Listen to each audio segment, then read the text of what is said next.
여러분 오전 예배 같이 되새겨 보십시다. 예수님이 고향이 나사렛이에요. 나사렛 동네의 교회에 해당에 예수님 가셔서 말씀을 전파를 하셨어요. 그러니까 사람들이 다 뭐라고 하느냐, 예수님이 학교도 안 다닌 무식장인데 왜 저렇게 말씀을 잘하실까? 굉장한데? 그런데 얘기 들어보세요. 요셉의 아들 아닙니까? 저 마리아의 동정녀 마리아가 낳은 아들 아니에요? 그리고 동생이 디모데 아닙니까? 이렇게 여기저기에서 이야기를 시작했습니다. 그래서 예수님 말씀할 때 아멘 하고 받아야 되는데 예수님 말씀을 받은 것이 아니라 배척했어요. 밀어냈어요. 그러니까 아무런 은혜도 거기에 참석한 사람이 받지를 못했다. 그런데 게네사렛 동네에 예수님이 가는데 거기서는 사람들이 다 은혜 받았어요. 왜 은혜 받았느냐 라고 했더니 이 나사렛 동네의 사람들하고 다른 점이 뭐였냐면 예수님 오셨는데 그 예수님은 요엘 선지자가 예언했던 여호와께서 보내신 구세주 그리스도 메시아 그분이래. 우리 다 같이 함께 가자. 그래가지고 어떻게 했어요? 그냥 친척들 다 데리고 오고요. 동네 사람들, 지인들, 전부 친구들 다 데리고 왔어요. 그래갖고 예수님 주변에 사람들이 인산인해로 몰렸단 말이에요. 그런데 말입니다. 거기에 문제를 안고 온 사람들, 김어리, 이명증, 벙어리, 안진병이, 중풍병자 할 것 없이 허다한 무리들이 모였는데 모인 사람들 한 명도 빼지 않고 다 은혜를 받아서 치유를 받았답니다. 왜 그랬을까요? 이유를 들어본 즉 달랐어요. 뭐가 달랐어요? 이 예수님의 고향인 나사렛에서는 예수님을 너무너무 잘 알았는데 어떻게 알았어요? 육적으로 알았어요. 누구의 아들이래? 누구의 형님이래? 학교를 못 다닌 가난뱅이였대. 이렇게 자세히 안 거예요. 그래, 육적으로 알아갖고는 아무런 은혜를 못 받는 거예요.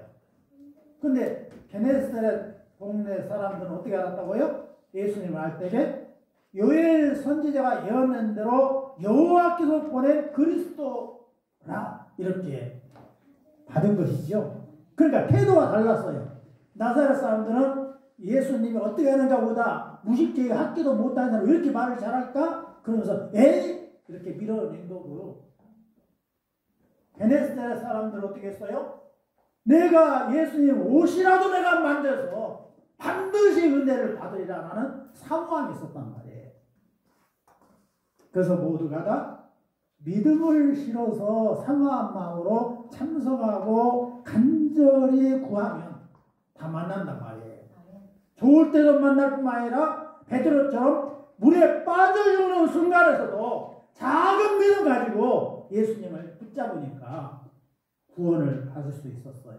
따라서 합시다. 예수님을 믿음 실어서 구세주로 믿으면 구원을 받습니다. 믿으시기 바랍니다. 어떠한 상황에 놓였을지라도 꿈자리가 살아도 예수님, 그리고 어려운 상황에 놓였어도 예수님, 그렇게 믿음을 실어서 붙잡으시기 바랍니다. 그러면 반드시 예수님이 내 편 되어주세요. 따라서 합니다. 누가 뭐라 해도 예수님은 내 편이시다. 그것이 오전에 우리가 주신 말씀의 핵심이에요. 모두 예수님을 믿음이 실어서 예배를 참석하고 믿음이 실어서 찬송하고 믿음이 실어서 기도하고 믿음 실어서 말씀을 듣고 그렇게 살 수 있기를 바랍니다. 자, 오늘은 이제 오후 예배에는 하이데벨 교류문답을 계속 이어서 하는데 오늘 주보를 다 펴시기 바랍니다. 주보 펴시면 자 믿음과 성례 그렇게 오른편에 나와 있어요. 그러니까 주보를 전부 보시고 지금 영상이 안 되니까 주보 보시면 하시고요.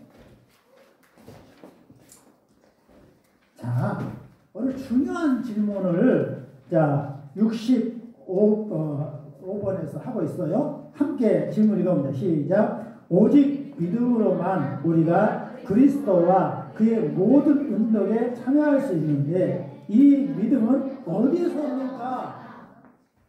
뭐라고 말씀하셨어요?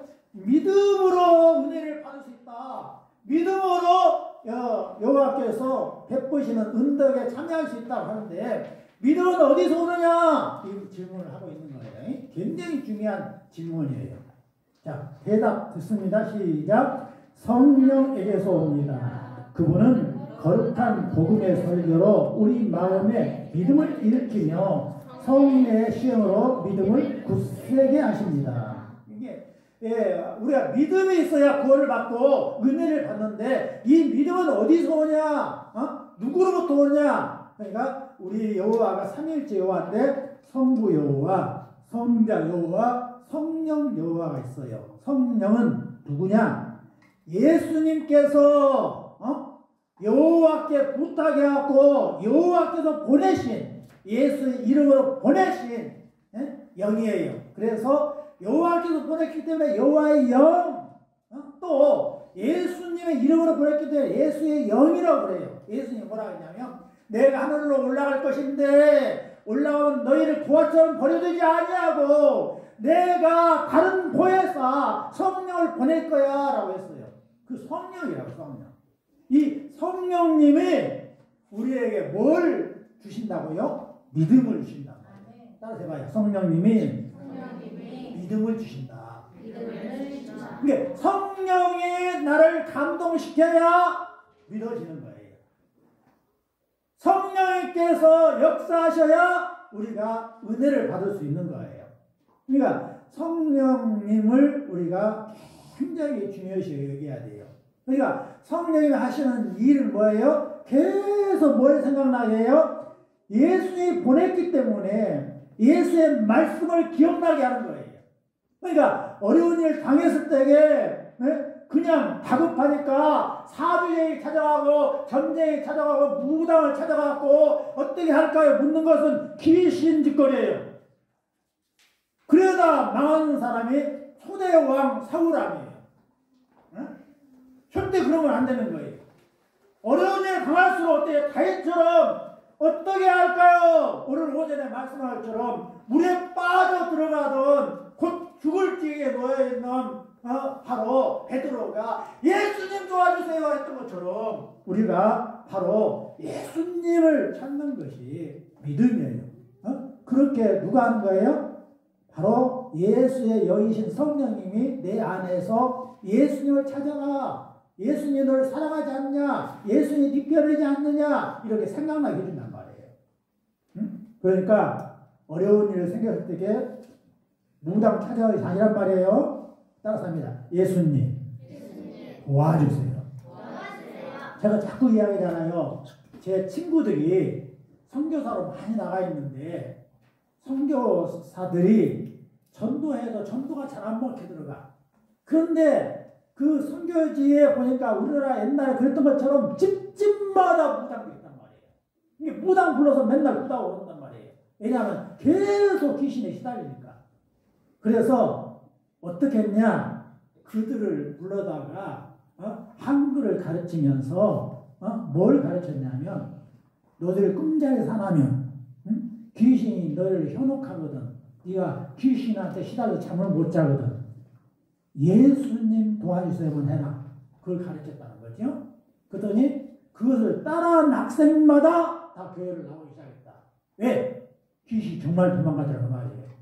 그래갖고 잠자를 그렇게 괴롭히던 귀신이 예수님 도와주셨더니 귀신이 싹 나가요. 잠을 너무 잘 잤다. 응? 길거리 가서 환청이 막 생기고 그냥 환각이 보이고 그러는데 예수님 도와주셨더니 그 귀신이 떠나갔고 환청이 없어졌다. 그래서 교회에 나와서 신실하게 예수님 믿기 시작했다. 근데 그 선교지에서 교회가 자리 잡게 된 데마다 똑같이 선교사들이 이구동성으로 하는 고백이에요. 우리나라 똑같이 그랬어요. 올락 역시 마찬가지예요. 따라서 해봐요. 예수님 도와주세요. 응? 그것을 누가 한다고요? 성령님이 가르쳐준다. 성령님이 가르쳐줘요. 예수님한테 도움을 청해라. 예수님이 너를 사랑하신다. 예수님이 네 편이다라고 생각하게 하신 거예요. 성령님이. 그래서 성령님으로부터 온단 말이에요. 그거는 거룩한 복음의 설교로. 여러분 어떻게 하면 은혜 받느냐? 믿음이 생기냐? 믿음은 선물인데 설교를 들을 때 제가 늘 복음 설교를 하잖아요. 복음 설교가 뭐냐면 기쁜 소식, 예수님이 언약하신 말씀, 그것을 설교하는 것을 복음 설교라고 해요.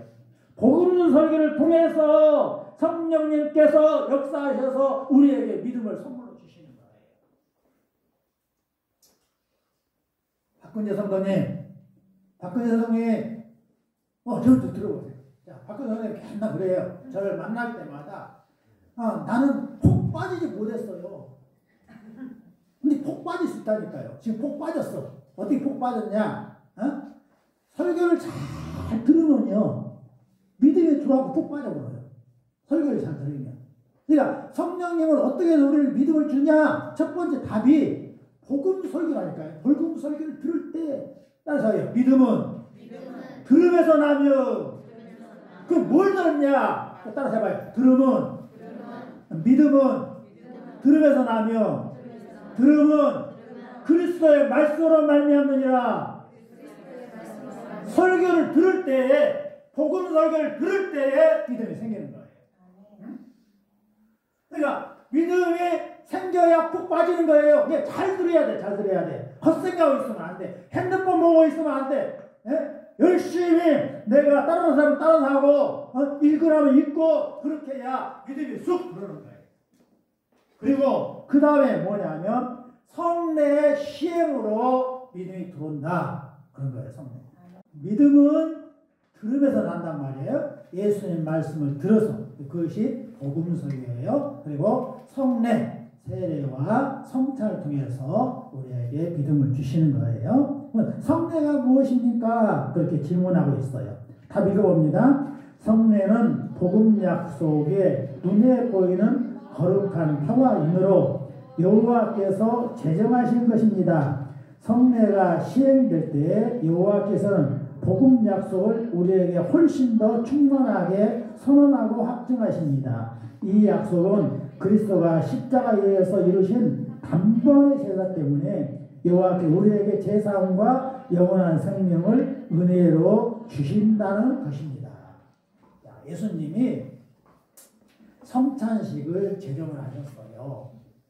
언제 성찬식을 제정하셨냐? 십자가에 못 박혀 돌아가시기 전날 유월절 때 제자들을 전부 다 불러놓고 떡들 갖다 놓고 포도주를 갖다 놓고 거기에서 만찬을 하셨어요. 그것을 최후 만찬이라고 여러분 그림에 많이 보셨죠? 성화에 보셨는데 그게 바로 왜 6월절 날 그 잔치를 하셨을까? 뭘 한 거예요? 구약 성경에 그림자로 예표했던 그것을 생각하면서 그 떡잔치를 했어요. 그러면 그 떡잔치가 그림자로 있었던 떡잔치가 뭐냐? 애굽에 430년 종살이한 사람을 자유의 몸으로 홍해를 건너서 이끌기 위해서 뭘 하셨냐면 바로 어린 양을 잡아서 못 감게 뭐라고 했어요?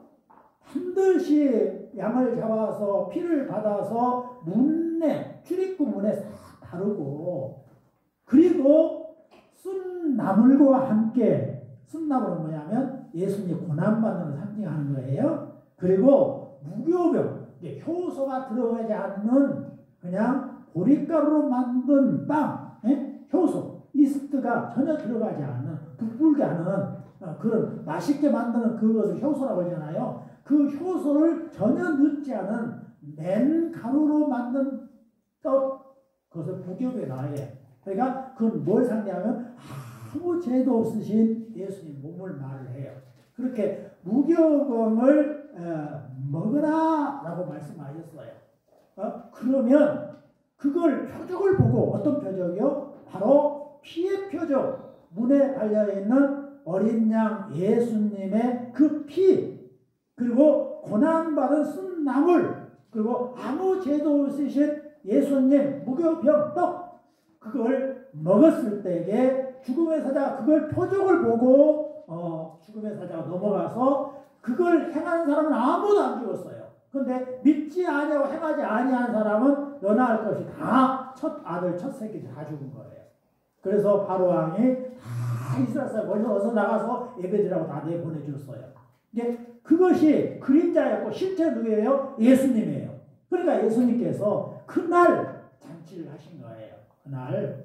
그래서 이게 떡을 가져다 놓고, 무교병 떡이에요. 떡을 가져다 놓고 이렇게 나눠주면서 뭐라고 말씀했냐? 이 떡은 너희를 위하여 찢기는 내 살이니라. 이렇게 하면서 나눠주셨어요. 그리고 나서 포도주를 딸고서는 이렇게 들고서 이 포도주는 내가 너희를 위하여 십자가에 피 흘려서 죽는 그 피니라. 그러면서 이걸 마시게 했어요. 그래서 뭐냐면 이것이 언약의 피니라 그랬어요. 그러니까 어린 양을 잡아서 피를 이렇게 바른 것이 언약의 약속이었어요. 이 피를 본 자는 다 내가 넘어가겠다 그랬어요. 그것처럼 예수님이 피 흘려주시면 그 피를 우리가 믿으면 그걸 표적 삼아서 어떻게 한다고요? 우리를 다 구원해 주시는 거예요. 그래서 예수님이 유월절날 그 잔치를 하셨어요. 그리고 십자가에 죽으실 때에 뭘 하겠냐? 히브리 기사가 총 정리를 해놨는데, 짐승의 피로는 속죄받지 못하는 것이지만 약속을 했기 때문에 짐승의 피로서 다 죄가 용서받아서 구약 사람들이 구원을 받았다.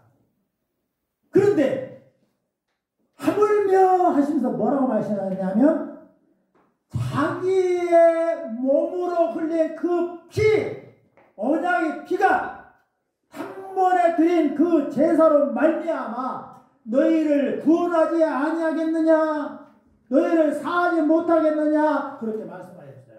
그러면서 단번에 여호와는 속죄를 이루사 단번에 성소에 들어가셨느니라 라고 말씀하셨어요. 그러면서 이어지는 말씀이 예수님을 받고 가는 자마다 어디에 들어간다고요? 여호와가 계시는 성소에 직행하느니라 라고 말씀하고 있어요. 그래서 예수님이 뭐냐면 내가 곧 길이요. 어디로 나가는 길이에요? 여호와 아버지께 은혜 주시는 여호와 아버지께 나가는 길이요. 누가요? 예수님이. 나를 위해 피 흘리신 예수님이. 길이요. 거짓이 없단 말이에요. 그 약속 그대로 지켜있나 봐요. 생명이니 사망에서 지옥 갈 자식에서 생명 천국의 여호와의 자녀로 바꿔지는 거예요. 따라서 합시다. 사망에서 생명으로 옮겼느니라. 그래서 바로 예수님이 그렇게 행사하시는 잔치가 성찬식이에요. 그래서 그 성찬식을 참여하면 어떻게 된다고요? 믿음을 선물로 받는다. 근데 그 성찬식도 믿음으로 받았을 때에 그렇게 된다. 그런 겁니다. 그래서 세례를 받고 성찬식에 참여하는 자는 그렇게 다 하는 거예요. 근데 이제 예수님이 그렇게 하셔서 십자가에 못 박혀 죽으시고 살아나셨어요. 그런데 살아나신 예수님이 하늘로 올라가시기 전에 또 제정하신 거 있어요. 성경에는 법이 있단 말이에요. 그게 뭐냐면 세례. 예수님 뭐라 했냐면 하늘과 땅의 모든 것을 내게 주셨으니 누가? 여호와 아버지께서 하늘과 땅에, 하늘이 뭐예요? 천국의 권세. 이 천국을 관리하고 다스리는, 그러니까 천국에 들어가게 하고 못 들어가게 하는 그 모든 권세를 여호와 아버지께서 내게 주셨단 말이에요. 그것도 땅의 권세를 내게 주셨어. 땅이 뭐예요? 회복될 땅. 새하늘과 새 땅을 그 땅이라고 말씀하신 거예요. 이게 여호와께서 새하늘과 새 땅을 가지고 이 땅에 오셔요. 여러분 있잖아요. 지금 현재는 우리가 사는 이 세상 있고, 그리고 여호와 아버지가 앉아 계시는 영원한 천국이 있어요. 눈에 안 보이지만 천국과 세상이 연결되어 있는 같으면서도 이렇게 분리되어 있어요. 여호와 아버지와 함께 오셔요. 예수 혼자 오신 게 아니라 누가 또 함께 와요? 성령이 함께 와요. 또 누가 와요? 먼저 낙원에서 지금 쉬고 있는 먼저 죽었던 사람들 전부 다 와요. 근데 어떻게 오냐? 신령한 몸을 입고 와요. 근데 뭘 가지고 오냐? 예루살렘 성을 가지고 내려온단 말이에요. 그것이 요한복음 14장에서 말한 내가 너희가 거할 처소를 내가 예비하러 가노라라고 말씀하신 그거예요. 그게 천국을 송두리째 가지고 이 땅에 오신단 말이에요. 그래서 영의 세계와 바로 이 땅이 지금 죄악으로 살고 있는 이 땅이 뭘로 바뀌어요? 새하늘과 새 땅으로 바뀌거든요. 그 새하늘과 새 땅이 천국과 하나 되고요. 하나 된다고요. 그래서 여기가 우리가 사는 이 세상이 새하늘과 새 땅으로 변하면서 영원한 천국이 여기서 예고가 이루어지는 거예요. 자, 67번 함께 읽습니다. 시작. 그러면 말씀과 성례 이 둘은 우리의 믿음을 우리의 구원의 유일한 근거가 되는 것 곧 예수 그리스도의 십자가의 제사를 향하도록 하기 위한 것입니까? 예, 성례가 세례와 성찬식이 바로 예수 그리스도의 십자가 제사로 향하도록 만드는 것입니까? 질문하고 있어요. 그건 맞는 말이에요. 네? 성찬식 자체가 단번에 드리신 예수님의 십자가의 그 제사, 그걸 한국 제사라고 하잖아요. 그 제사로 우리가 향하도록 만드는 거예요. 성찬식도 마찬가지고요. 다 그런 거예요. 그래서 너무나 중요한 것이에요. 자, 답 읽어보겠습니다. 참으로 그렇습니다. 우리의 모든 구원이 그리스도가 우리를 위해 십자가에 이어서 이루신 단번의 제사에 달려 있다는 것을 성령께서는 복음으로 가르치고 성례로 확증하십니다. 예? 예, 복음, 설교 복음으로 이렇게 믿음이 들어오게 하면서 눈으로 볼 수 있는 것, 예? 성찬식으로 세례로 확증해 준다 이렇게 말씀하고 있는 거예요. 그러니까 이 세례와 성찬을 성례, 거룩한 예식이라고 하는데 매우 중요한 거예요. 자, 따라서 합시다. 거룩한 예식, 성례는 세례와 성찬으로 예수님이 제정하셨다. 제정 만들었단 말이에요. 그래서 예수님이 제정하신 세례와 성찬을 굉장히 중요시 여겨야 되는 거예요. 굉장히 중요한 거예요. 다시 한번 묻습니다. 세례를 받아야 될까요? 안 받아야 될까요? 받아야 된다는 거예요. 그리고 세례를 받으면 믿음으로 받아야 돼. 믿음으로 문답 공부를 해야 되는 거예요. 문답 공부를. 그리고 믿음으로 대답을 한 사람은 이제 성찬식에 세례식에 세례를 받고 성찬식에 참여할 수 있는 거예요. 기도합니다. 여호와 아버지 감사합니다. 오늘 우리 주께서 베푸시는 귀한 예식이 바로 세례와 성찬이고 믿음은 복음 설교에서 또 성례에서 우리에게 성령께서 주신다고 했사오니 다 성경 공부를 열심히 하고 세례받고 성찬식에 참여하고 믿음으로 고백하는 역사가 있게 하여 주셔서 모두가 은혜 받고 천국 갈 수 있도록 도와주옵소서. 예수님 이름으로 기도 올려옵나이다. 아멘.